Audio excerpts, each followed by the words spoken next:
अस्सलाम वालेकुम। आप हकीकत एक्स्ट्रा देख रहे हैं, मैं कबीर खान। नाज़रीन, ईरान ने आबने हरमज़ तमाम कमर्शियल जहाज़ों के लिए खोल दिया है, जिसके लिए ट्रंप ने ट्वीट करके ईरान का शुक्रिया अदा किया और ये जो मुस्तकिल जंगबंदी है उसकी तरफ एक पहला कदम है। इसके अलावा नाज़रीन, ईरान ने ये आबने हरमज़ क्यों खोला, इसकी शर्त व शराइत क्या हैं और उसने पाकिस्तान पर एतमाद किया, पाकिस्तान पर एतमाद करने की वजह क्या है और इसके अलावा इसकी असल जीत का क्रेडिट किसको जाता है, मतलब ये किसकी जीत है इस जंग के रुकवाने में या मुस्तकिल जंगबंदी में या आबने हरमज़ खुलवाने में। तो पूरी तफसीलात से गुफ्तगू करते हैं, लेकिन वीडियो शुरू करने से पहले अगर आप चैनल पर नए हैं, पहली बार आए हैं और अभी तक आपने इस चैनल को सब्सक्राइब नहीं किया तो हकीकत एक्स्ट्रा को सब्सक्राइब कर लें ताकि हर आने वाली नई मालूमाती वीडियो आप तक पहुंचती रहे। चलिए तो नाज़रीन, बात करते हैं। आपने देखा सुना, ईरान ने आबने हरमज़ तमाम कमर्शियल जहाज़ों के लिए खोल दिया, लेकिन दूसरी तरफ ट्रंप ने कहा कि अमेरिका की तरफ से जो आबने हरमज़ की नाकाबंदी है वो बरकरार रहेगी। तो ये खुला क्यों? इसके लिए चूँकि आप लोग भी जानते होंगे कि ईरान की सबसे पहली शर्त ये थी कि लुबनान के अंदर या जहाँ-जहाँ जो जंगी महाद हैं उनको बंद किया जाए, उनको रोका जाए। कल ही इसराइल ने लुबनान के साथ जंगबंदी की। जैसे ही लुबनान के साथ जंगबंदी हुई तो ईरान ने आबने हरमज़ खोल दिया, क्योंकि ईरान की यही शर्त थी कि भाई लुबनान में जंगबंदी होगी तो आबने हरमज़ खुलेगी। अब यहाँ पे बात ये करनी है कि आबने हरमज़ किस शराइत पे खुली है।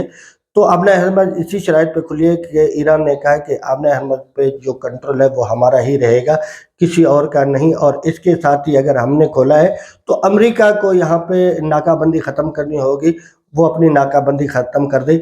अगर अमेरिका नाकाबंदी ख़त्म नहीं करता तो ईरान दोबारा से आबने हरमज़ को बंद कर देगा। और नाज़रीन, यहाँ पे एक चीज़ काबिल ज़िक्र है कि ईरान ने पाकिस्तान पर एतमाद किया और इसमें बहुत बड़ा कंट्रीब्यूशन है पाकिस्तान का। पाकिस्तान का बहुत बड़ा किरदार है आबने हरमज़ को खुलवाने में, या इस तमाम तर जो जंगबंदी के मामलात हैं इसमें पाकिस्तान का बहुत बड़ा किरदार है। आपने देखा होगा पिछले दिनों जो है फील्ड मार्शल साहब ईरान गए थे, उन्होंने वहाँ पर जाकर मुलाकातें की। तो इसमें एक बहुत सारे लोग सोचते होंगे कि ईरान ने पाकिस्तान पे कैसे यकीन किया या कैसे एतमाद किया। देखिए, इसकी दो बहुत बड़ी वजूहात हैं। पहली वजह तो ये है कि पाकिस्तान ने आज तक इसराइल को तस्लीम नहीं किया, जबकि खलीजी ममालिक बहुत सारे जो मुसलमान मुल्क हैं उन्होंने इसराइल को तस्लीम किया हुआ है, लेकिन पाकिस्तान ने आज तक इसराइल को तस्लीम नहीं किया। सबसे बड़ी पहली वजह ये है जिस पर ईरान ने पाकिस्तान पे एतमाद किया। और जो दूसरी वजह है वो ये है कि पाकिस्तान ने अमेरिका को अड्डे नहीं दिए, पाकिस्तान में अमेरिकी अड्डे मौजूद नहीं हैं। ये दो सबसे बड़ी वजूहात है जिसकी वजह से ईरान ने पाकिस्तान पे एतमाद किया, उसकी बात मानी और आगे कदम बढ़ाया, जो कि बहुत खुश आइंद है। और इस तरीके से एक पड़ोसी मुसलमान भाईचारा है ये भी बरकरार रहेगा और मामलात भी हल हो गए। और नाज़रीन, यहाँ पे काबिल ज़िक्र बात यह है कि 39 दिन कमोबेश ये जंग जारी रही, तो इस जंग में जीत किसकी हुई?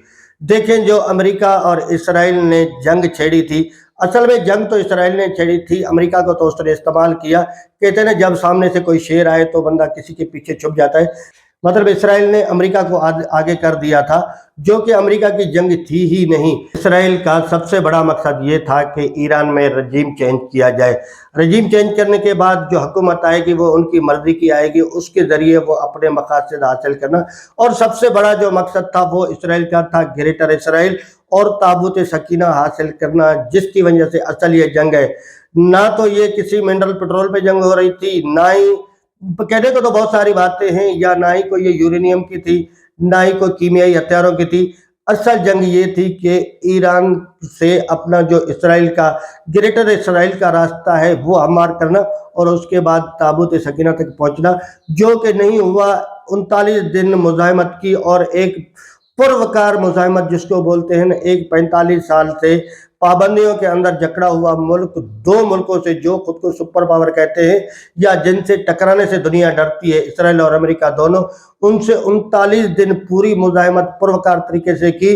और अमेरिका को 45-50 साल के बाद एक मुज़ाकरात के टेबल पर लाना, ये बहुत बड़ी जीत है। और असल जीत ईरान की यही है, क्योंकि ईरान सिर्फ जंग तो नहीं चाहता, ईरान चाहता है कि जो जिस हदूद में उसी में रहे और इनके साथ साथ इनके जो मामलात हैं, जो पाबंदियाँ हैं, वो भी ख़त्म हो। और इंशाल्लाह जिस तरीके से मूवमेंट हो रही है और जैसे पहला कदम, दूसरा कदम, اب انشاءاللہ تیسرا جو آگے قدم ہونے والا ہے وہ مستقل جنگ بندی کی طرف ہوگا۔ تو آج تک اتنا ہی ناظرین، ملتے ہیں اگلی ویڈیو میں، لیکن اگر ابھی تک آپ نے اس چینل کو سبسکرائب نہیں کیا تو حقیقت ایکسٹرا کو سبسکرائب کیجئے گا، لائک کرنا مت بھولیے گا۔ اپنا خیال رکھیے، اللہ حافظ۔